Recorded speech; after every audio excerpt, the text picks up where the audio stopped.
नमोस्तु गुरुदेव, नमोस्तु गुरुदेव, नमोस्तु गुरुदेव। बोलिए मुनिवर्षी ब्रह्मांड सागर जी महाराज की जय, मुनिवर्षी रह सागर जी महाराज की। बंधुओं, झुमरी तलैया प्रवेश के पूर्व पूज्य गुरुदेव ने अपने मंगल में उद्बोधन में स्थानीय गौशाला के लिए लोगों को सहयोग देने की प्रेरणा दी थी। मुझे अत्यंत प्रसन्नता है कि गुरुदेव की प्रेरणा से प्रेरित होकर कई लोगों ने अपनी स्वीकृतियाँ दी हैं। मैं अवश्य उनके नाम का उल्लेख करूंगा और आपसे अपेक्षा रखूंगा कि आप उनकी उदारता और भावना का सम्मान तालियों की अनुमोदना के साथ करेंगे। सर्वप्रथम सागर निवासी गुणायतन संरक्षक श्री जस्टिस श्री शुभम मोदी, जिन्होंने अपने 16 मई के जन्म दिवस के उपलक्ष्य में प्रतिवर्ष 5100 रुपये की राशि देने की स्वीकृति दी है, जोरदार अभिनंदन। श्री पप्पू जी छावड़ा, चंदा फ्लावर मिल्स, हमारे गुणायतन ट्रस्टी, इन्होंने 21 बोरा चोकर देने की स्वीकृति दी है। श्री सुनील जी निशा जी छावड़ा, इन्होंने 5100 रुपया प्रतिवर्ष देने की स्वीकृति दी है। श्री सुरेश कुमार जी झाजरी, इन्होंने 21,000 रुपये की राशि देने की घोषणा की है। श्री स्वरूप जी जैन पांड्या, कोलकाता पश्चिम बंगाल, 5100 रुपया। श्री विमल कुमार सरिता जैन पांड्या, गुवाहाटी से, इन्होंने 11,000 रुपये की राशि प्रदान की है। श्री राहुल एम काजल जैन सुपुत्र स्वर्गीय पवन जैन, नोवेल्टी स्टोर झुमरी तलैया, इन्होंने भी प्रतिवर्ष 5100 रुपये की राशि देने की घोषणा की है। श्री सुनील रानी जैन छावड़ा, इन्होंने भी 5100 रुपये प्रतिवर्ष देने की घोषणा। श्री अजीत जैन सौरभ जैन गुड़गांव, इन्होंने भी 5100 रुपये की राशि देने की है। श्री धर्मचंद जी सरोज देवी छावड़ा, इन्होंने भी 5100 झुमरी तलैया 5100 रुपया। श्रीमती सरोज प्रीति सुरेंद्र गुवाहाटी शिरोमणि संरक्षक गुणायतन, इन्होंने भी 5100 रुपये की राशि की घोषणा की है। श्री ललित ममता सिद्धार्थ अजमेरा, ये हजारीबाग, इन्होंने भी 5100 रुपये की राशि प्रतिवर्ष देने की घोषणा की है। और 5100 रुपया श्री लायसा जैन पांड्या गुरुग्राम, इन्होंने भी 5100 रुपये राशि देने की घोषणा की है। इन सभी उदार मनाओं का हम बहुत बहुत आभार व्यक्त करते हैं। और भी स्वीकृतियां हमारे पास आई है। श्री रूपचंद जी सुलोचना देवी पांड्या झुमरी तलैया, इन्होंने 11,000 रुपये की राशि। मंगलम परिवार के सदस्य 5100 रुपये की राशि। और श्री सुनील छावड़ा, मनोज सेठी, मुकेश सेठी, दिलीप गंगवाल, नरेश झाजरी, मनोज पांड्या, श्री गोपाल शरीफ सर्राफ, इन्होंने भी 5100 रुपये की राशि सब मिलाकर के देने की घोषणा की। सरोज कुमार अंकुर जैन पापड़ीवाल झुमरी तलैया 5100 रुपया। श्रीमती, ये तो आ गया, प्रीति जैन हो गया घोषणा। श्री ओम प्रकाश जी सेठी परिधान वालों ने भी 5100 रुपये की राशि घोषणा की है। और आप लोग अभी भी, जैसा गुरुदेव की भावना है कि झुमरी तलैया का समाज का एक घर भी ऐसा नहीं बचे जो इस गौशाला में अपनी सहयोग राशि न देगा। बंधुओं, चलिए इसी के साथ अब मैं आपको दिए चलता हूं। मैं आज अत्यंत प्रसन्नता है कि आज हमारे गुणायतन से ट्रस्टी के रूप में नवीन परिवार के सदस्य के रूप में जुड़े हैं स्थानीय श्री सुशील जी और सुमित छावड़ा, पूर्व अध्यक्ष जो हमारे हैं, और आज गुणायतन के साथ जुड़ करके ट्रस्टी के रूप में उन्होंने एक प्रकार से अपना ट्रस्ट बना लिया है, अपने जीवन का ट्रस्ट सुरक्षित कर लिया है। जोरदार अभिनंदन कर लीजिए सुशील सुमित छावड़ा का। आए गुरु के चरणों में नमन करते हुए आशीर्वाद ग्रहण करें और उनका गुणायतन पर सब परिवार आ जाएं, सुशील जी छावड़ा सब परिवार आ जाएं और गुणायतन की ओर से उनका सम्मान करेंगे। गुणायतन ट्रस्टी श्री पप्पू जी छावड़ा झुमरी तलैया और श्री हमारे पद यात्रा के संयोजक और गुणायतन के निर्माण मंत्री श्री रमेश जी इंजीनियर जो सतना, जो निरंतर हमारे पद बिहार में चल रहे व्यवस्था बनाते चल रहे हैं। आ जाइए श्री रमेश जी। हमारे नए ट्रस्टी और वीरू छावड़ा इसमें बैच लगाएंगे, हमारे पप्पू छावड़ा जो हैं, और श्री रमेश जी इंजीनियर जो गुणायतन के निर्माण मंत्री हैं।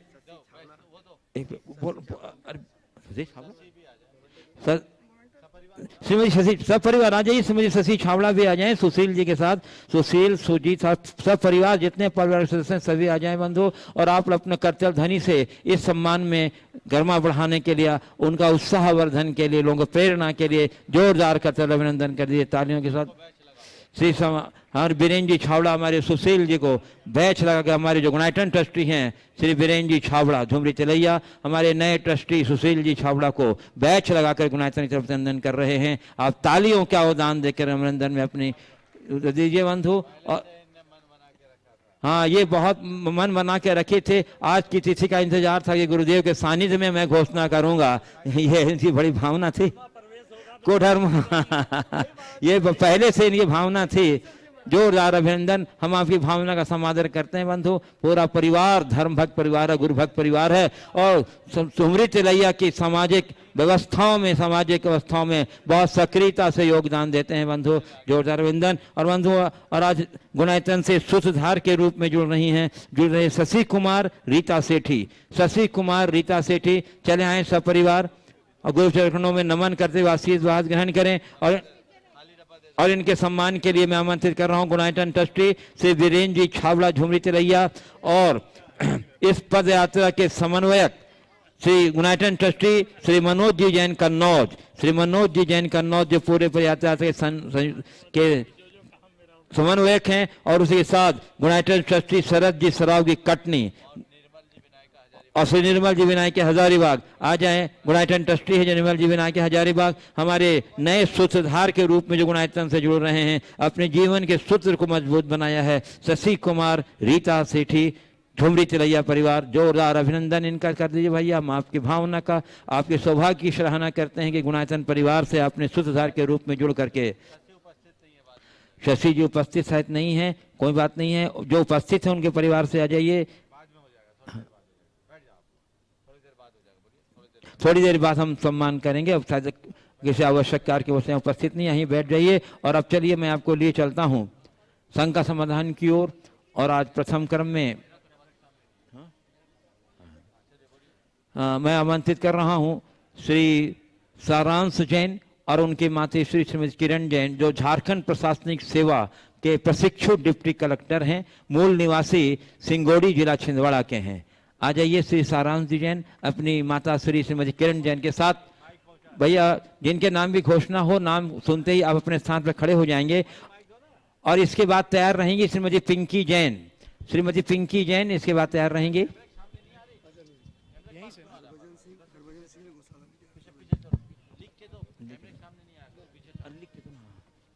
अजय सारांश जी जैन जो झारखंड प्रशासनिक सेवा के प्रशिक्षु डिप्टी कलेक्टर हैं, मूल निवासी छिंदवाड़ा जिला सिंगोली।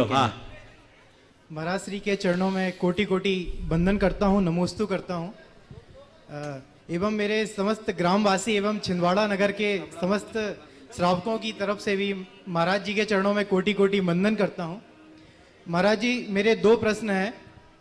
सर्वप्रथम तो यह प्रश्न है कि धर्मांधता, धार्मिकता और नैतिकता, इन तीनों में क्या संबंध है? हो गया, दूसरा भी पूछ लो साथ साथ। जी महाराज। दूसरा प्रश्न महाराज जी, दूसरा प्रश्न है कि जलवायु परिवर्तन, क्लाइमेट चेंज जिसे हम कहते हैं, वो एक वैश्विक संकट के रूप में उभर कर आ रहा है। अतिवृष्टि, अनावृष्टि, बहुत ज़्यादा टेम्परेचर होना, तो इन सब एक वैश्विक समस्या से कैसे इस चैलेंज को बचाने के लिए महावीर स्वामी के किन सिद्धांत को हम अपना सकते हैं? बहुत सुंदर। देखिए, सबसे पहला जो आपने सवाल किया, धर्मांधता, धार्मिकता और नैतिकता, इनका आपस का संबंध। मेरी राय में धार्मिकता और नैतिकता का धर्मांधता से कोई संबंध नहीं। धर्म परायणता का संबंध हो सकता है। जो व्यक्ति धर्म परायण होंगे उनमें धार्मिकता होगी और नैतिकता भी होगी। सच्चे अर्थों में नैतिकता और प्रामाणिकता के अभाव में हमारी वास्तविक धार्मिकता ही प्रकट नहीं होती।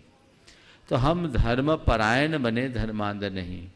धर्म परायण होने का मतलब है अपने धर्म में दृढ़ता से स्थिर रहना और धर्म को केवल अपनी पूजा उपासना तक सीमित न रखकर अपने प्रत्येक विचार और व्यवहार में प्रतिबिंबित करना। लेकिन धर्मांधता मनुष्य को धार्मिक कट्टरता की ओर ले जाती है और उसे परधर्म असहिष्णु बना देती है। परधर्म असहिष्णुता कतई उचित नहीं है।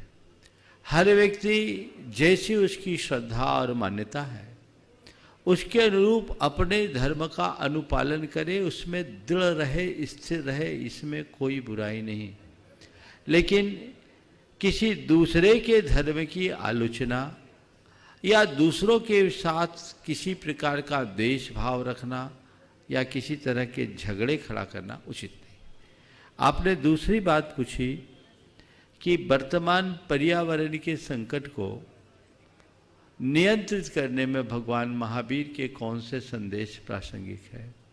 मैं तो ये कहूँगा कि भगवान महावीर के संदेशों को आत्मसात किया गया होता तो पर्यावरण का ये संकट ही खड़ा नहीं होता। भगवान महावीर का पहला संदेश है प्रकृति के साथ तालमेल बना करके जियो।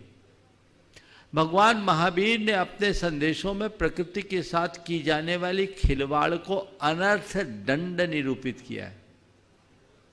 ऐसा दंड जो महाअनर्थकारी है, ये पाप है, अपराध है, इनसे हर व्यक्ति को बचना चाहिए। तो भगवान महावीर ने जिस अहिंसा का उपदेश हम सबको दिया, वो जीवन में प्रकृति के साथ तालमेल बिठा करके जीने के लिए एक बहुत बड़ी प्रेरणा है। हम अपनी प्रवृत्ति में जितना प्रकृति के साथ नैकट्य जोड़ेंगे, हम उतने स्वस्थ रहेंगे और प्रकृति भी उतनी ही स्वस्थ रहेगी। तभी हम अपने जीवन में बखूबी कुछ अच्छा कर सकें। श्रीमती पिंकी जैन जो निवर्तमान वार्ड कमिश्नर है और भारतीय जनता पार्टी की सक्रिय कार्यकर्ता हैं। उसके बाद तैयार रहेंगे श्री अरविंद सिंह जो जिला अध्यक्ष हैं विश्व हिंदू परिषद के। नमोस्तु नमोस्तु नमोस्तु। गुरुदेव, मेरा प्रश्न यह है कि मैं पिछले लगातार 10 वर्षों से जनप्रतिनिधि के रूप में कार्य कर रही हूँ। ऐसे में धर्म, राजनीति, सामाजिक और पारिवारिक सभी क्षेत्रों में कैसे समन्वय बना के रखूं, कृपया मुझे मार्गदर्शन दें। देखिए, धर्म, राजनीतिक, धार्मिक, राजनीतिक, पारिवारिक और सामाजिक क्षेत्रों में समन्वय बनाने का जहाँ तक सवाल है, यह बहुत अच्छी बात है कि आप लगातार 10 वर्षों से समाज का प्रतिनिधित्व कर रही हो और जनता की सेवा कर रही हो। आपको चाहिए कि जो भी कार्य करना है, जिस समय जो कार्य क्षेत्र है उसमें आप अपनी प्राथमिकता रखें। राजनीति के क्षेत्र में आगे बढ़ने के साथ साथ सबसे पहले तो आपको इस बात का ध्यान रखना चाहिए कि मैं एक गृहिणी हूँ और मेरे ऊपर एक माँ हूँ, मेरे ऊपर अपनी गार्हस्थ्यिक जिम्मेदारी है जिसका मुझे दृढ़ता से अनुपालन करना है, और वो हम कर पाएंगे तभी हम दूसरी बात कर पाएंगे। घर को संतुष्ट करना है और पारिवारिक जिम्मेदारी तभी निभ पाएगी। धार्मिक और सामाजिक कर्तव्यों के पालन में राजनीति कहीं बाधक नहीं बनती, बल्कि मेरा तो ये अनुभव है कि जो लोग धार्मिक और सामाजिक होते हैं वो राजनीति ज़्यादा अच्छे से कर सकते हैं। बस उन्हें इतनी सावधानी रखनी है कि धार्मिक और सामाजिक क्रियाओं को और कार्यक्रमों को राजनीति से ऊपर उठ करके करें। रोज़ हमारे जीवन में जितना संभव हो उतनी धार्मिक क्रियाएं करें और उस समय ऐसा मनोभाव बनाएं कि ये प्रार्थना मुझे शक्ति दे और मैं अपने कार्य को और अच्छे तरीके से संपन्न कर सकूं।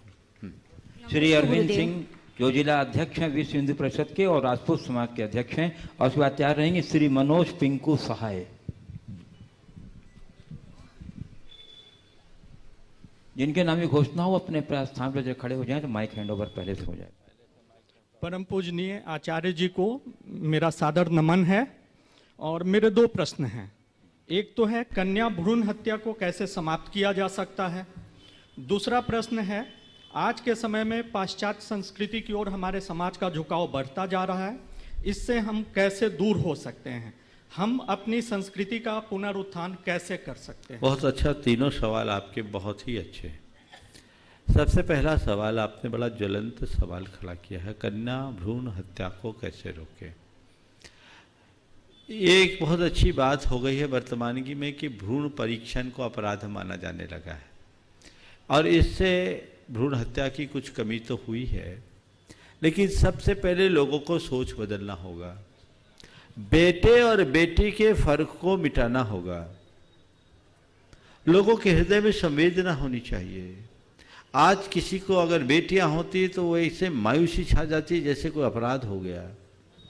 अरे बेटी नहीं है वो तुम्हारे घर की लक्ष्मी है, ऐसा क्यों नहीं सोचते हो। मानसिकता बदलने की जरूरत है। बेटी हो या बेटा, इसमें फर्क हमें जब तक समाज के मन में ऐसा फर्क रहेगा तब तक कन्याएं ऐसे ही असमय में काल कवलित होते रहेगी। तो एक वातावरण बनाइए कि हम ये भेद नहीं करेंगे, और इसके लिए महिलाओं को सबसे आगे आना होगा। मेरे पास जितने भी भ्रूण हत्या के प्रकरण आते हैं उनमें देखने में ये आता है कि ज़्यादातर महिलाओं की भूमिका ज़्यादा होती है। बहुत सारी महिलाओं ने मुझसे और दंपतियों ने प्रायश्चित लिया है और उसमें ये बात कहा है कि इसमें मेरी सासू माँ का दबाव था। वो क्यों भूल जाती कि वो भी एक कन्या थी। कल तुम्हारी माँ ने तुम्हें पेट से परलोक पहुंचा दिया होता तो तुम्हारा क्या होता।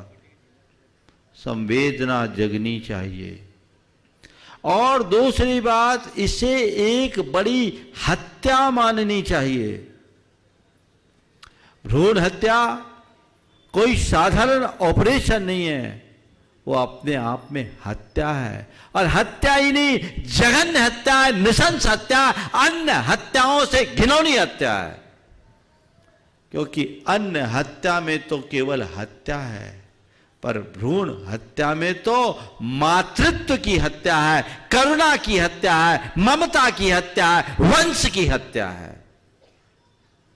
थोड़ा सोचने की बात है कि तुम्हारे गोद में खेलने वाले बच्चे के प्रति तुम्हारे मन में असीम प्यार होता है, तो पेट में पलने वाले उस बच्चे की हत्या क्यों? उसका क्या कसूर है? केवल यही ना कि तुम्हारी इच्छा के बिना आया। अगर तुम्हारी इच्छा ही नहीं थी तो बीज क्यों बोया? बीज बोया है तो फल का उपभोग तो करना ही होगा। ये जाहिर होता है, ये महान अपराध है, बड़ा घिनौना कृत्य है। लोगों के हृदय में ये बात बैठानी होगी, जिसे लोग एक साधारण सा ऑपरेशन मान लेते हैं। वो एक जघन्य और नृशंस कोटि का पाप है, जहां खुद अपने खून का खून किया जाए, जहां अपने ही कलेजे के टुकड़े किए जाए। इससे ज्यादा क्रूर कर्म और क्या होगा? मैं तो अक्सर कहता हूं, जीवन में जिसने भी कभी भ्रूण हत्या किया या करवाया है वो महा अपराधी है। जब तक उसका प्रायश्चित नहीं कर ले तब तक वो सूतक ग्रस्त है। न तो उसे भगवान का अभिषेक करना चाहिए, न पात्र दान देना चाहिए। इतना बड़ा पाप है। इनसे बचिए, एक जागरूकता लोगों के मन में लाइए। मैं उदयपुर में था, देखिए घटनाएं कैसी होती है। चूंकि विषय आपने बहुत ज्वलंत छेड़ा है, हो सकता है आज बहुत लोगों को वंचित रहना पड़े। बहुत सारे अतिथि आज यहाँ आए हैं, पर देखता हूँ कितनों को इसका अवसर मिल सकता है। लेकिन ये बात जरूर हमें गहराई से समझनी चाहिए। आज भी भ्रूण हत्या का कृत्य हो रहा है। मैं उदयपुर में था, एक महिला आई, उसके साथ 17-18 साल का उसका बेटा था। और दर्शन करने के बाद अचानक रोने लगी। मैं उसे रोता देख के पूछा क्या बात है। उसने अपने बेटे को थोड़ी देर के लिए बाहर किया, मेरे साथ ब्रह्मचारी थे। बोले महाराज, अभी जो बाहर गया ना वो मेरा बेटा था। महाराज जी, मैं एक बहुत बड़े अपराध करते हुए बच गई। मैं आज उसका प्रायश्चित लेने के लिए आपके पास आई। बोले क्या? बोले मेरी 2 बेटियां थी, तीसरा बच्चा आ गया, जांच करवाई, बेटी बता दिया। सब लोगों ने मुझसे कहा कि अब तीसरी बेटी हो जाएगी, अबॉर्शन करा लो। महाराज जी, मैं लोगों की प्रेरणा से प्रेरित होकर के अबॉर्शन कराने के लिए चले गई। पर जिस डॉक्टर के पास गई वो डॉक्टर बहुत ही मेरे लिए तो भगवान बन गया। उस डॉक्टर ने मुझे समझाया, लेडी डॉक्टर थी, उसने कहा कि इस तरह का कार्य मत करो, जो बच्चा आता है वो आने दो, नहीं तो तुम्हारे साथ और भी बहुत सारी समस्याएं हो सकती। अभी ये है कि वो बच्ची है पेट में। और डॉक्टर के समझाने से उसने अपना विचार बदल दिया और बच्चे को 9 माह पेट में रखकर जन्म दिया। उस पल वो आश्चर्यचकित रह गई जब उसको बेटा हुआ। उस पल वो आश्चर्यचकित रह गई जो बेटा हुआ। और उसने कहा, महाराज जी, ये मेरा बेटा असाधारण प्रतिभावान है। महाराज जी पहले अटेम्प्ट में 12th करते हुए इसने IIT पास किया और अभी बॉम्बे IIT में इसका सिलेक्शन हो गया। मैं सोचती हूँ मुझसे कितना बड़ा अपराध हो जाता, मैं बच गई। ऐसे कई प्रकरण हैं। कई लोगों ने मुझसे कहा है, कई लोगों ने इसी संकट समाधान में अपनी आप बीती प्रकट की है। तो एक जागरूकता चाहिए। सभी सामाजिक धार्मिक संगठनों को इस तरह का जागरूकता का संदेश फैलाना चाहिए। इसे बेटी और बेटे के फर्क को भूलिए, इसे एक हिंसा मानिए, इसे एक क्रूर कर्म मानिए और इससे बचिए। आपसे किसी की भी हिंसा हो सकती है, इसलिए इससे बचना चाहिए। भ्रूण हत्या से बचने का मैं समझता हूँ यही ठोस उपाय होगा और तब हम आगे बढ़ पाएंगे। और आज तो लड़कियां पढ़ लिख करके बहुत उच्च स्थान पा रही है, उन्हें इस दिशा में जागरूकता का एक शंखनाद करना चाहिए ताकि इस तरह की कुरीति से समाज को बचाया जा सके।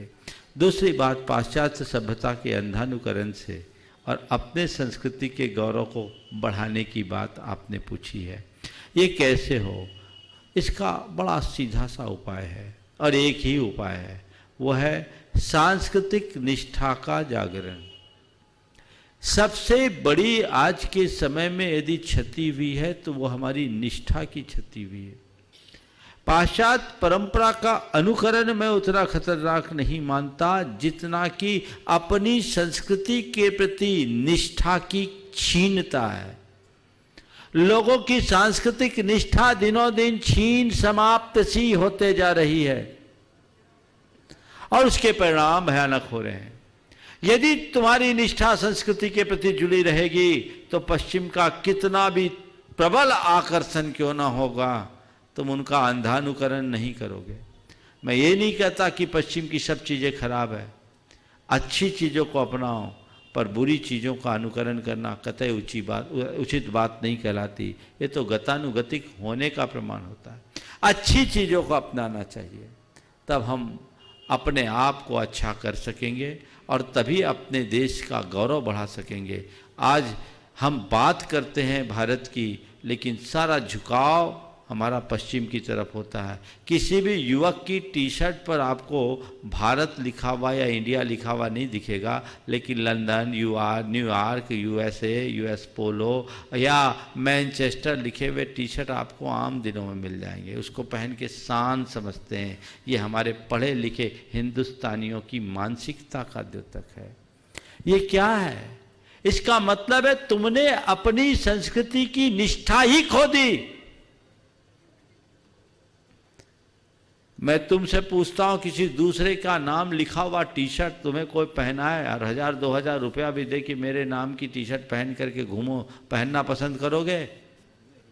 बोलो। तो ऐसे टी शर्ट पैसा दे के क्यों खरीदते हो? ये बिगड़ी हुई मानसिकता है और वर्तमान शिक्षा पद्धति भी इसमें एक बहुत बड़ा स्थान रखती है, बहुत बड़ी भूमिका है। इसे बदलना होगा। सांस्कृतिक निष्ठा जगानी होगी। हर व्यक्ति के भीतर में भारत और भारतीयता के प्रति गौरव जगाना होगा और जब ये गौरव जगेगा तभी हम अपनी संस्कृति का पुनरुत्थान कर सकेंगे और देश का विकास। श्री मनोज पिंकू सहाय जो कांग्रेस पार्टी के जिला अध्यक्ष हैं झुमरी तिलैया के, और उनके बाद तैयार रहेंगे श्री नीतीश जी चंद्रवंशी। अब सबसे निवेदन है, अगर एक ही सवाल करेंगे तो औरों को भी मौका मिलेगा। हाँ। महाराज के चरणों में संपूर्ण जिला कोडरमा एवं पूरे परिवार की ओर से कोटि कोटि नमन करता हूं और आपका आशीर्वाद हम सब पर बना रहे, यही आपसे प्रार्थना है।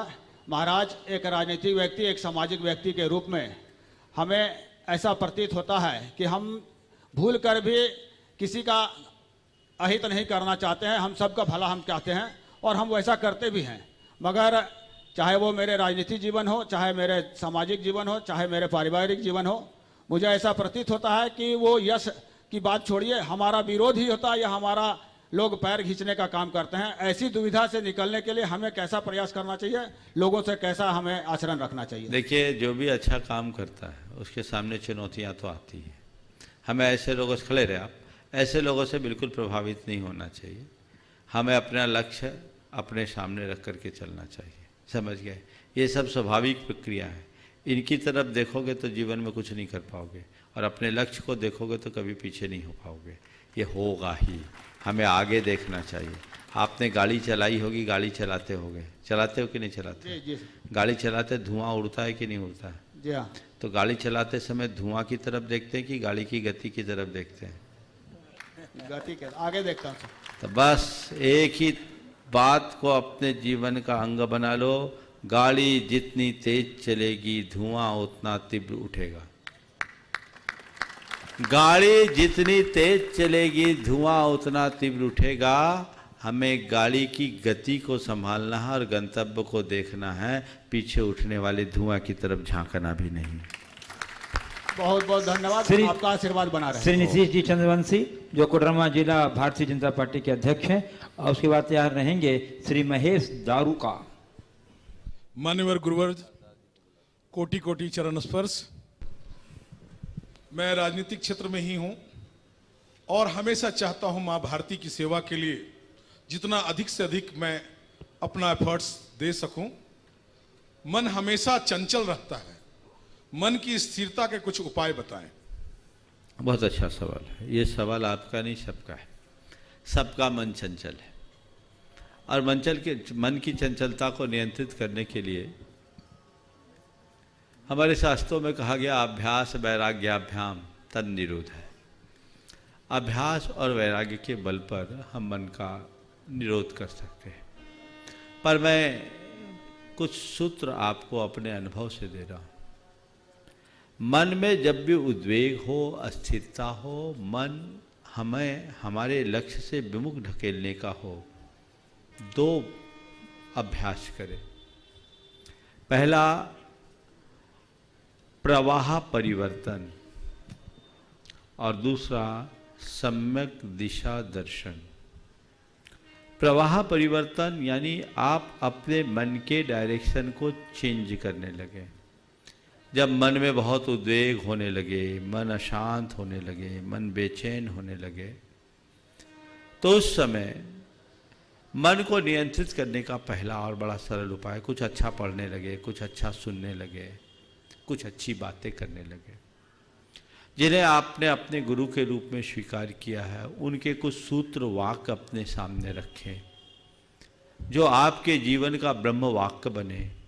जिस ग्रंथ के प्रति आपकी श्रद्धा है, उसके किसी एक दो वाक्यों को आप अपने सामने रखें जो आपके मन को प्रेरणा देगा, और वह वही भूमिका रखेगा जैसे उफनते दूध में कोई पानी की धार डालता है, दूध का उफान ठंडा पड़ जाता है।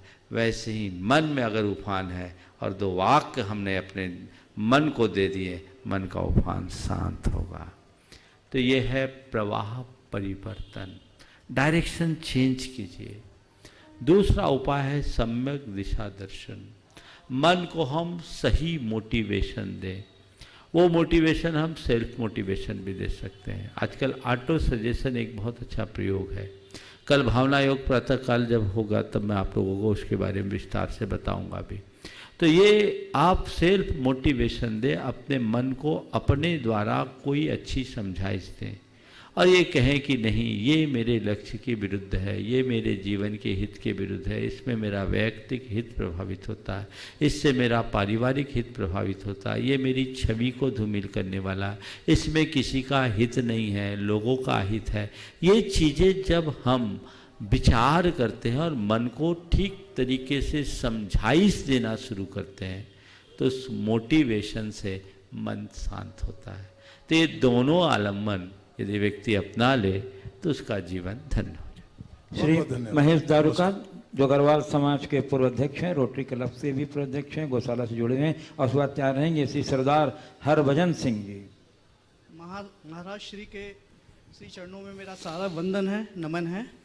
बहुत दिनों से उत्सुकता थी महाराज श्री आपके दर्शन करने के लिए, टीवी पे आपके कार्यक्रम देखता था, अपने मित्र सुरेश से बोलता भी था कि कभी मौका मिला तो ज़रूर दर्शन करूंगा। आज ये सौभाग्य मिला है हमारा।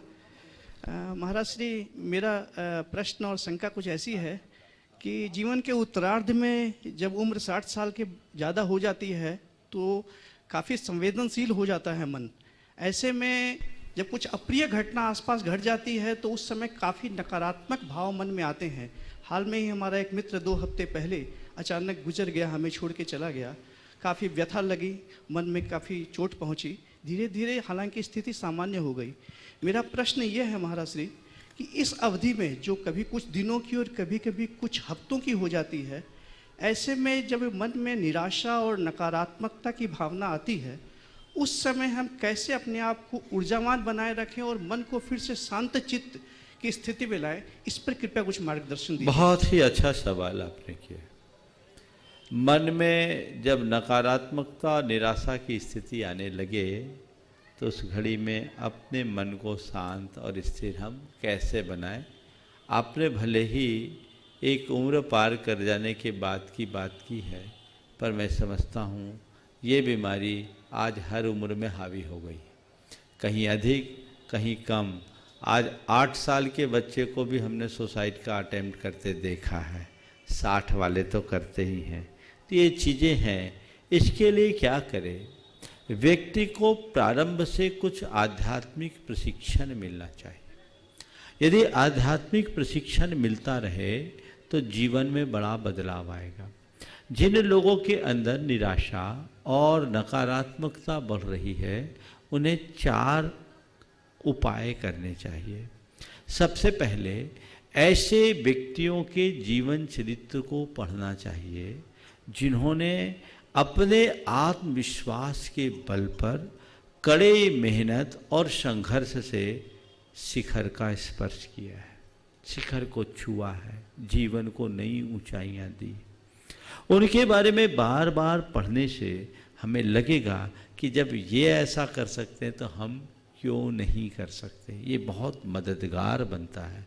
ऐसे साहित्य को पढ़ना चाहिए, ऐसे लोगों के जीवन चरित्र को पढ़ना चाहिए जो जीवन के लिए बहुत प्रेरणादायी है। चाहे हम उन्हें धार्मिक पुराणों के माध्यम से पढ़ सकते हैं अथवा आज के किसी व्यक्ति के जीवन की ऑटोबायोग्राफी से भी अपने जीवन के लिए एक अच्छी प्रेरणा ले सकते हैं। दूसरी बात, ऐसे लोगों के संपर्क में रहना चाहिए जो हमें सकारात्मक प्रेरणा दे, जो हमें ऊर्जावान बनाए, जो हमें अच्छी प्रेरणा दे, जो हमें उत्साहित करे। प्रेरणा और प्रोत्साहित करने वाले लोगों से संपर्क बनाना चाहिए। तीसरी बात, ऐसे लोगों से सुरक्षित दूरी रखना चाहिए जो हमें नकारात्मक बात करते हों, जो हमारे मन के उत्साह को ठंडा करते हों, जो हमारे लक्ष्य से हमें विमुख करते हों। उन लोगों से सुरक्षित दूरी बना करके चलना चाहिए। और चौथी बात, हमेशा एक तत्व को अपने सामने रखना चाहिए कि जीवन में सुख दुख जीवन मरण संयोग वियोग सब विधि के हाथ है। अच्छा है वो भी बीत जाने वाला है, बुरा है वो भी बीत जाने वाला है। इतनी बात हर पल याद रखो, ये जीवन का मूल मंत्र है, तो फिर कहीं कठिनाई नहीं।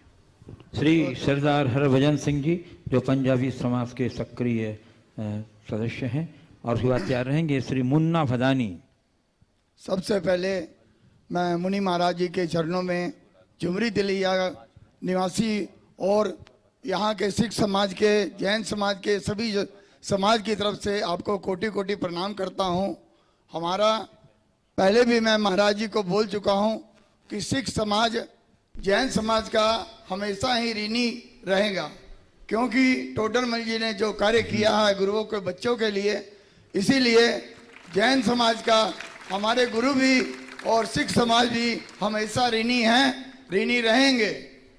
और मेरा क्वेश्चन सिर्फ छोटा सा है, मनुष्य चाहे नर हो या नारी, उसका भाग्य परमात्मा बनाता है कि इंसान बनाता है? बहुत अच्छा सवाल है। देखिए, आपने बहुत अच्छी बात की और सब लोगों के बीच सार्वजनिक रूप से आज ये बात की कि सिख समाज जैन समाज का ऋणी है। ये तो आप लोगों की कृतज्ञता है कि आप जैन समाज के प्रति अपनी कृतज्ञता प्रकट कर रहे हैं और आप अपने आप को जैन समाज का ऋणी मान रहे हैं। लेकिन जैन समाज के अतीत के इतिहास को पलट कर देखें तो जैन समाज ने हमेशा राष्ट्र के संकट को अपना संकट माना है और बढ़ चढ़ करके योगदान दिया है। जिन टोडरमल जी की बात आपने की, टोडरमल जी ने जो साहबजादा थे, गुरु गोविंद सिंह साहब के साहबजादा थे, जी जी जी, गुरु गोविंद सिंह साहब के साहबजादे के अंतिम संस्कार करने के लिए वहाँ का जो नवाब था वो जमीन देने के लिए तैयार नहीं था। और उसने कहा जमीन एक ही शर्त पर देंगे, यदि जितनी जमीन सोने की खड़ी मुहरों से पाट दोगे, खड़ी मुहरें, आड़ी नहीं, खड़ी मुहरों से पाट दोगे उतनी जमीन देंगे। लोगों के सामने बहुत बड़ी समस्या थी, लेकिन पूरा इलाका शोक संतप्त था, क्योंकि अपने प्राण प्यारों को खोया था और अब उनके अंतिम संस्कार के लिए जगह नहीं मिल रही। तब सेठ टोडरमल जो जैन थे, उन्होंने कहा मेरा खजाना किस काम के, यदि हमारे राष्ट्र का गौरव बसता है तो सच्ची बात क्या है। तो ये लोगों को समझना चाहिए। आज लोगों ने जैनों की संपन्नता तो देखी है, पर जैनों की उदारता को लोग नहीं देखते हैं। हमें ये ध्यान रखना चाहिए, जैन समाज जितनी संपन्न है उससे कई गुनी उदार है। यही जैनों का इतिहास रहा है और ये सब के काम में आए। चाहे भामा शाह की बात कर लो, चाहे टोडरमल की बात कर लो, चाहे जगड़ू शाह की बात कर लो, ऐसे एक नहीं अनेक नाम हैं जो हमारे देश के इतिहास के गौरव को बढ़ाने वाले हैं। आपने बहुत अच्छा याद किया। हम सबको आज उस टोडरमल जी को धन्यवाद देना चाहिए और उनके प्रति एक बार सम्मान में अपने करतल ध्वनि से तालियां बजाना चाहिए। एक बार प्यार से बोलिए टोडरमल महाराज की। अब रहा सवाल आपका, आपने पूछा कि मनुष्य खुद अपने भाग्य का निर्माता है या कोई परमात्मा उसके भाग्य को बनाता है। मेरी दृष्टि में हर प्राणी अपने भाग्य का निर्माता स्वयं है और वो खुद का परमात्मा भी खुद है। जैन दर्शन के अनुसार आत्मा से भिन्न किसी परमात्मा का अस्तित्व ही नहीं है। अप्पा सो परमप्पा, ये जैन दर्शन कहता है। जैन दर्शन ऐसे किसी सर्वशक्तिमान परमात्मा पर विश्वास नहीं करता जो हमारा उत्थान पतन करता हो, जो हमें पुरस्कृत या दंडित करता हो, जिसके सहारे हमारा संहार या संपोषण होता हो। हर आत्मा अपने उत्थान पतन का उत्तरदायी स्वयं है। हमारे अपने शुभ अशुभ परिणाम ही हमारे जीवन का निर्धारण करते हैं। यदि परमात्मा को हम अपने भाग्य का निर्माता मान लें तो मैं समझता हूँ सबसे ज़्यादा आरोप परमात्मा पर लगेंगे, क्योंकि दुनिया में जितने भी दुख हैं, संकट है, कष्ट है, इस सब का कर्ता भगवान को मानना पड़ेगा। और लोग फिर शिकायतें लेके पहुंच जाएंगे कि भगवान आपने सबको एक सा क्यों नहीं बना दिया, ये दुख क्यों दिया, ये कष्ट क्यों दिया। तो वस्तुतः अलग अलग दर्शनों की अपनी मान्यता है। जो ईश्वर के कर्तृत्व को मानते हैं उनके अनुसार इस संसार का रचयिता परमात्मा है और वही हमारे भाग्य को बनाता है। पर जैन धर्म कहता है कि नहीं, इसके लिए परमात्मा को घसीटने की कोई ज़रूरत नहीं। परमात्मा ने हमें जो व्यवस्था बताई है उसके अनुसार हम खुद अपने भाग्य के निर्माता हैं। हम खुद अपना भाग्य बना सकते हैं, भाग्य बदल सकते हैं और अपने जीवन का चरम विकास कर सकते हैं। आत्मा और परमात्मा में उतना ही अंतर है जितना दूध और घी में। दूध में घी है पर दिखता नहीं। दूध के को जमाकर उसका मंथन करके नवनीत निकालकर तपाकर घी बनाया जा सकता है। घी दूध से ही निकला है, दूध में दिखता नहीं। तो बस हम आत्मा हैं जो दूध है, जब घी बन जाएंगे परमात्मा हो जाएंगे, किसी और परमात्मा की जरूरत नहीं पड़ेगी। श्री मुन्ना जी भदानी जो अध्यक्ष है मावरी समाज, आप भी पूछना चाह रहे क्या? हाँ धन्यवाद महाराज। ठीक। श्री मुन्ना जी भदानी, उसके बाद तैयार रहेंगे श्री संजय शर्मा जो ब्राह्मण समाज के अध्यक्ष हैं। महाराज जी के चरणों में कोटि कोटि वंदन। मैं एक व्यवसायी हूं और साथ साथ पिछले कई वर्षों के समाज सेवा के क्षेत्र से जुड़ा हूं। समाज सेवा का मूल मंत्र क्या है और इसमें जो व्यवधान आती है, मन जो विचलित होता है, उससे कैसे निपटा जाए, उससे कैसे मुकाबला किया जाए, थोड़ा सा इसके बारे में। बहुत अच्छा सवाल आपने किया। समाज सेवा का मूल मंत्र क्या है? सबसे पहली बात, जो भी लोग समाज की सेवा में आगे आते हैं, समाज सेवा में रुचि रखते हैं, उन्हें समाज सेवा को अपना व्रत मान करके चलना चाहिए। ये मेरा व्रत है, और जैसे हम कोई व्रत संकल्प लेते हैं तो उसको निभाते समय अपनी मानसिकता रखते हैं, वैसी ही मानसिकता हमें समाज की सेवा में करना चाहिए। बल्कि मैं और एक कदम आगे बढ़ के कहूँ कि समाज की सेवा को हमें अपने अहंकार या सत्ता का विषय न मानकर उसे अपनी पूजा का रूप देना चाहिए, और हृदय में वैसे ही पवित्र विचार और भाव रखना चाहिए जैसे कि भगवान की पूजा के समय रखते हैं। ये समाज सेवा का सबसे अच्छा मार्ग। जो भी लोग समाज सेवा के क्षेत्र में आगे बढ़ते हैं, मैं देखता हूँ कि आजकल लोगों की मानसिकता में बदलाव दिख रहा है। वो समाज सेवा को स्वयं की प्रतिष्ठा का एक आधार बना देते हैं, जबकि उसे हमें श्रद्धा और सेवा के भाव से करना चाहिए, तो हम काम कर सकेंगे। ऐसी लगन बन जाए तो कहीं कोई कठिनाई नहीं हो। श्री संजय शर्मा जो सांसद प्रतिनिधि और ब्राह्मण समाज के अध्यक्ष हैं, उसके बाद तैयार रहेंगे श्री राजीव छावड़ा जो अध्यक्ष हैं जैन युवा समिति के। मुनिवर के श्री चरणों पे सादर नमन।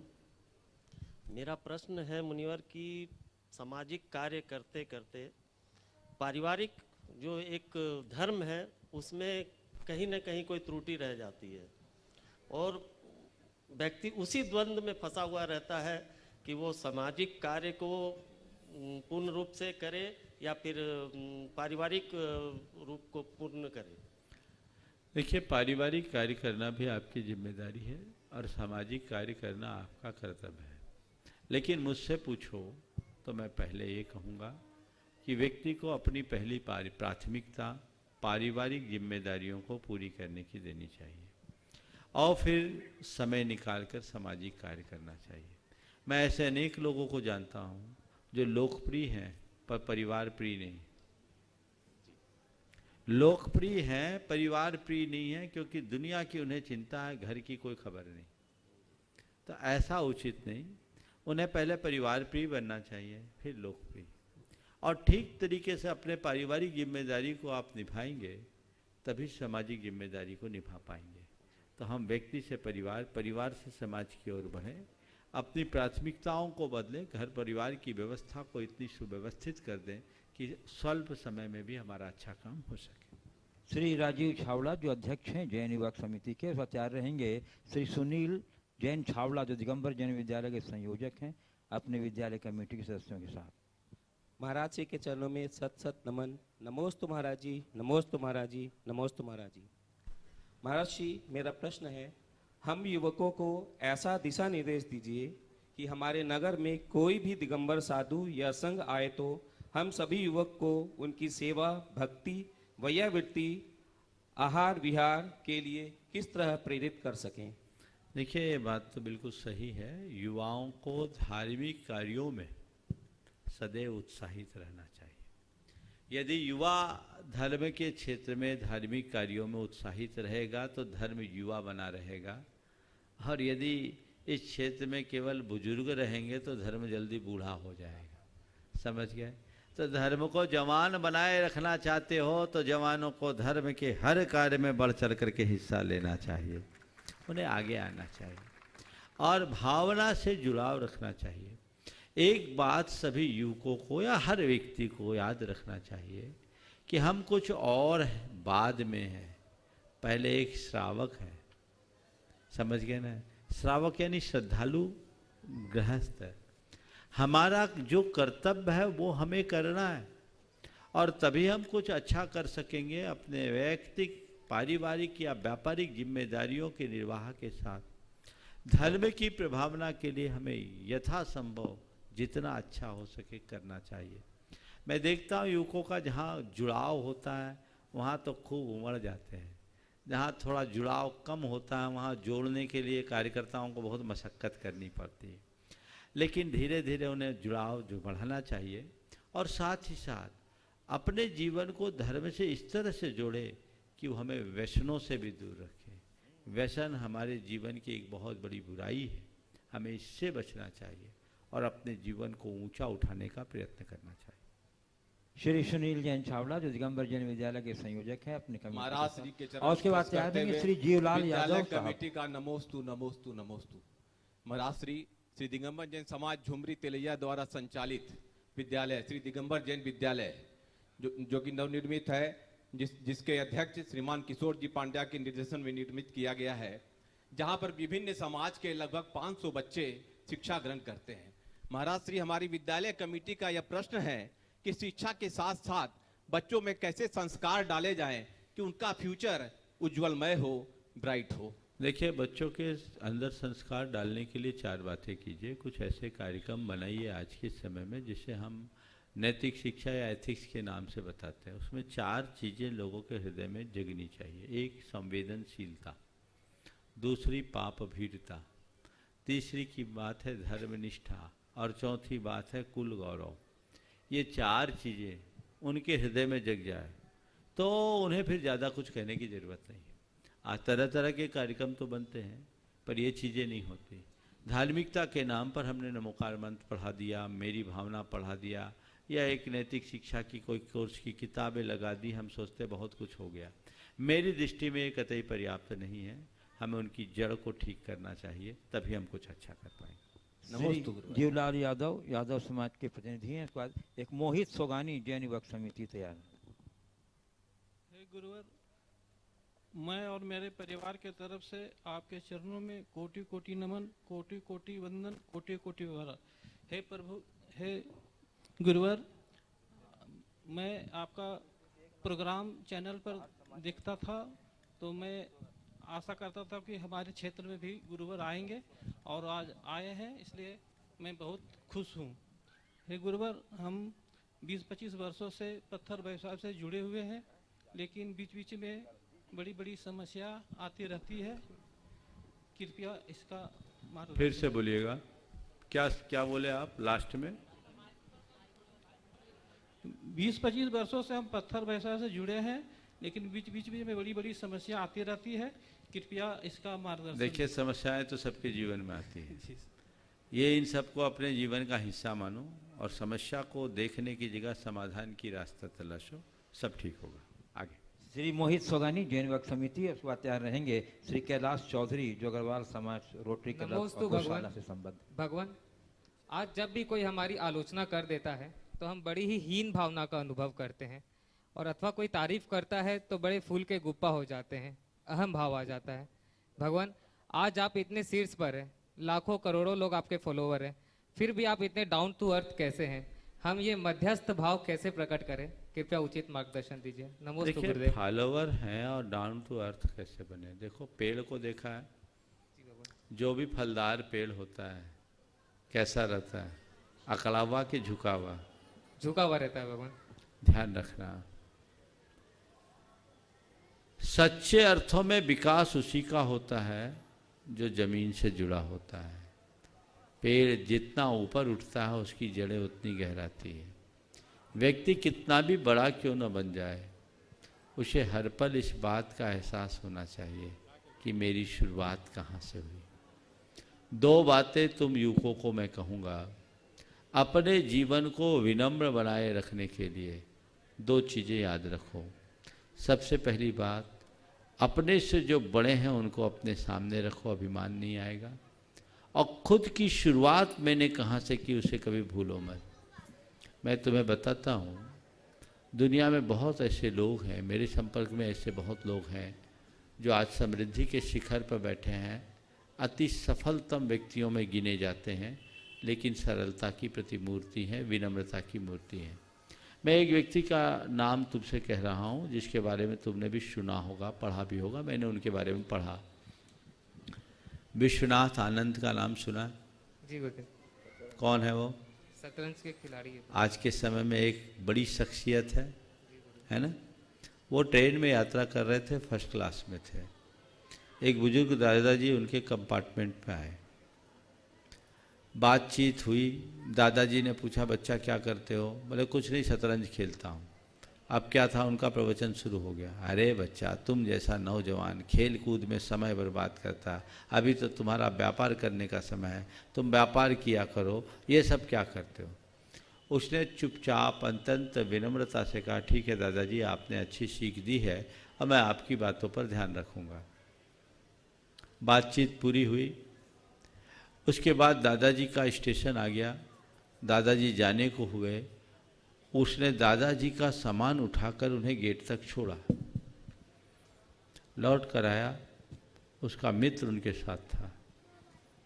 उसने कहा, हद हो गई, वो व्यक्ति इतना बोलता रहा और तुमने कुछ बोला नहीं, मुझे भी रोक दिया। तुम उसे बोले क्यों नहीं कि मैं अपना परिचय क्यों नहीं दिए? बोले, बुजुर्गों की बात काटना मेरे संस्कार के विरुद्ध है। ये विनम्रता। और आगे सुनो, बुजुर्गों की बात काटना मेरे संस्कार के विरुद्ध है, इसलिए मैंने कोई जवाब नहीं दिया। फिर बोला, ठीक, तुम जब जाने लगे तब अपना परिचय दे देते कि मैं विश्वनाथ आनंद हूं। बोले, नहीं, यदि मैं ऐसा करता तो उन्हें आत्मग्लानि होती और मुझ जैसे युवा के लिए कोई बुजुर्ग शर्मिंदा हो, ये मेरे लिए उचित नहीं। ये सीखने की बात है। तो जिस व्यक्ति का व्यक्तित्व गहरा होता है, उसके जीवन में ये सब चीजें अपने आप आने लगती है और यही मनुष्य को ऊंचा उठाती है। इस तरह हमारी दृष्टि होनी चाहिए। नमस्ते। श्री कैलाश जी चौधरी जो गढ़वाल समाज रोटरी क्लब गुरुसला संबंध हैं, और उसके बाद तैयार रहेंगे सुश्री लब्धि जैन छावड़ा और सुश्री जागृति छावड़ा। महाराज श्री, आपके चरणों में प्रणाम निवेदित करता हूँ। मैं कई सामाजिक संस्थाओं से जुड़ा हुआ हूँ। सेवा करते हुए किन किन बातों का ध्यान रखना चाहिए कि नैतिक मूल्यों की जवाबदेही भी बनी रहे और सेवा समर्पण भी होता रहे। अभी थोड़ी देर पहले मैंने आपके प्रश्न के आशय का उत्तर दे दिया हूँ, इसलिए समय को देखते हुए मैं इसका भी विस्तार नहीं कर रहा हूँ। हाँ, चलो, सुश्री लब्धि छावड़ा और सुश्री जागृति छावड़ा। बंधुओं, आगामी 27 मार्च को पूज्यदेव का मंगलमय प्रवेश झारखंड की प्रसिद्ध नगरी हजारीबाग में होने जा रहा है। गुरुदेव के प्रवस्था का जन्मभूमि है। आप सभी उसमें सादर आमंत्रित हैं। उस और दिनांक 4 अप्रैल को पूज्यदेव का मंगलमय प्रवेश शाश्वत शिक्ष भूमि सम्मेद शिखर जी में होने जा रहा है, जिसके पावन साक्षी बनने पूरे देश और विदेश से लाखों की संख्या में लोग उपस्थित हो रहे हैं। श्री लब्धि छावड़ा और सुश्री जागृति छावड़ा। नमोस्तु महाराज जी। महाराज जी, जो व्यक्ति व्रत, उपवास, त्याग आदि नहीं कर सकते हैं तो और किस प्रकार से धर्म कर सकते हैं? धर्म की श्रेणी में और क्या क्या आता है? देखिए, व्रत उपवास आदि के नहीं कर सकते तो उन लोगों के लिए बड़ा सरल धर्म है, नमोकार जपो, भगवान का नाम लो, भगवान के नाम लेने से भी कर्म करते हैं। सबसे सरल उपाय यही। सुश्री जागृति छावड़ा और उसके बाद तैयार रही हैं श्री शशि कुमार रीता सेठी जो गुणायतन से सूत्रधार के रूप में जुड़ी हैं, और उनका सम्मान करेंगे हमारे श्री गुणायतन ट्रस्टी वीरेंद्र जी छावड़ा और हमारे ये महापद यात्रा के समन्वयक श्री मनोज जी जैन कन्नौज गुणायतन ट्रस्टी, और उनके साथ श्री निर्मल जी विनायक गुणायतन ट्रस्टी हजारीबाग, और शरद सरावगी गुणायतन ट्रस्टी कटनी, और उसके बाद श्री रमेश जी इंजीनियर जो संयोजक हैं वहाँ पर रह के आगे कार्यक्रम का सूचना देंगे। बोलो। नमस्ते महाराष्ट्री। महाराष्ट्री, मेरा प्रश्न यह है कि पिछले 1 साल से हम घर पे हैं, कोरोना की वजह से घर पे ही पढ़ते हैं ऑनलाइन। पढ़ाई के बाद कभी किसी बड़ों से डांट पड़ जाती है और फिर गुस्सा आता है, तो ऐसा क्या करें कि डांट ना पड़े? ये बताओ, पहले स्कूल में कभी टीचर से डांट नहीं पड़ी? पड़ी है। तो टीचर की डांट में गुस्सा क्यों नहीं आया? समझ गए? तो टीचर की डांट सुनकर जैसे तुम शांत रह जाते, जो दृष्टि टीचर के प्रति रखते वही अपने घर के बड़ों के प्रति रख लो तो गुस्सा नहीं आए। समझ गए? चलिए। श्री शशि कुमार और रीता सेठी जो गुणायतन से सूत्रधार के रूप में जुड़ रहे हैं, और उनके सम्मान के लिए आमंत्रित कराऊँ गुणायतन ट्रस्टी श्री वीरेंद्र जी छावड़ा और हमारे महापद यात्रा के समन्वयक श्री मनोज गुणायतन ट्रस्टी मनोज जी जैन कन्नौज, और श्री निर्मल जी विनायक हजारीबाग, और शरद सरावगी मनोज जी विनायक जो निर्मल जी विनायक गुणायतन की तरफ से उनके वो बैच लगाकर सम्मान करेंगे। आप लोग करतल ध्वनि से उसमें योगदान देकर सम्मान कीजिएगा। शरद जी सरावगी जो गुणायतन ट्रस्टी जो कटनी से हैं। हाँ, अब मैं बुला रहा हूँ। हाँ, बंधुओं, तिलैया की समाज जो यहाँ हमारे पदयात्रा में लोग चल रहे हैं उनका सम्मान करेंगे। उनका सम्मान तिलैया की समाज करेंगे। तिलैया के जितने भी पदाधिकारी हैं कृपया हम मंच के निकट आ जाएं और मैं आ जाइए, जितने भी तिलैया के पदाधिकारी यहाँ आ जाएं। हाँ, और सुशील छावड़ा जी आ जाएं और रमेश जी को मैं आमंत्रित कर रहा हूँ, कृपया सीधा से आ जाइए। रमेश जी इंजीनियर जो हाँ, रमेश मिनी जैन आ जाए जो आगे। महाराज जी एक प्रश्न पूछेंगे। चलिए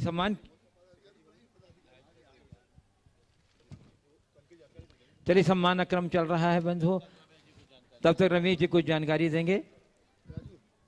बोले परम पूज्य मुनि श्री 108 प्रमाण सागर जी महाराज की, परम मुनि श्री 108 सागर जी महाराज की। मुनि श्री कल यहाँ जो भावना युग का कार्यक्रम होगा उसके पश्चात बिहार करके 8.5 किलोमीटर दूर पर चंदवारा स्कूल में मुनि श्री की आहार चर्या संपन्न होगी और उसके बाद अपराह्न में बिहार करके फॉरेस्ट टेस्ट आउट बेंदिगी में मुनि श्री का रात्रि विश्राम होगा और वहीं पर संघ का समाधान होगा सुबह की आहार चर्या में। और कल के संघ का समाधान आप सभी सादर आमंत्रित हैं। आप सभी से निवेदन है कृपया दोनों कार्यक्रम में अपनी उपस्थिति दर्ज कराएं, बिहार में भी अपनी उपस्थिति दे सकते हैं।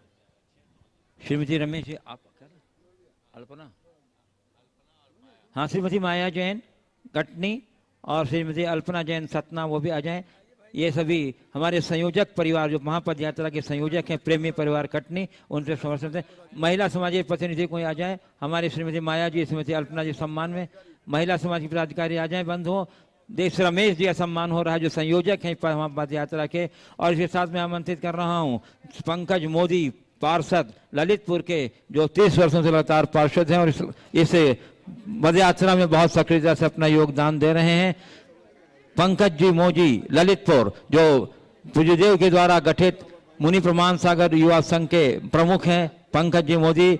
और उसके बाद आ जाइए जल्दी से श्रीमती माया जी, श्रीमती अल्पना जी, हाँ अल्पना जी आ जाइए जल्दी से सीता से, और श्रीमती माया जी, श्री पंकज जी सम्मान की जो आगे आते हैं, और श्री मनोज जी जैन जो समन्वयक हैं पूरे महापद यात्रा के कन्नौज से चल रहे हैं वो आ जाएं। और श्रीमती कीर्ति मुकेश मेट्रो दिल्ली, श्रीमती कीर्ति मुकेश मेट्रो दिल्ली जो लगातार विभाग में अपना योगदान दे रही हैं।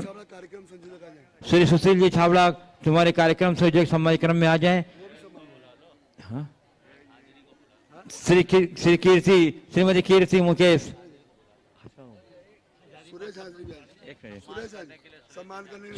सम्मान के क्रम में श्री सुरेश जी झाजरी को भी मैं आमंत्रित कर रहा हूँ। श्री सुरेश जी झाजरी हमारे महापद यात्रियों का जिनके कारण गुरुदेव का यहाँ आना संभव हुआ है। बंधुओं, पूरी महापद यात्रा में बड़ी संख्या से लगे हुए हैं। Shrimati Kirti Mukesh metro Delhi united trustee हैं जो लगातार कटनी से इस महापद यात्रा में सब परिवार अपना योगदान दे रही हैं। बंधु, और महिला समाज की हमारी आशा जी गंगवार हमारा सम्मान करेंगे कि श्रीमती अल्पना जी आ गई हैं जो हमारे संयोजक परिवार के श्री रमेश जी की धर्मपत्नी है। बंधुओं, आप अपने कर्तव्य ध्वनि का योगदान अवश्य देते जाइए इस सम्मान के क्रम में। बंधुओं, ये झुमरी तिलैया समाज के लिए गौरव है कि ऐसे गुरु भक्त परिवारों को, ऐसे गुरुभक्तों को, श्रीमती अल्पना, श्रीमती कीर्ति मेट्रो दिल्ली, श्रीमती माया जी आ जाइए, श्रीमती अल्पना जी, श्रीमती माया जी और श्रीमती कीर्ति जैन दिल्ली, अंजू और श्रीमती अंजू जैन जो गुड़गांव, श्रीमती अंजू जैन गुड़गांव आ जाइए सभी।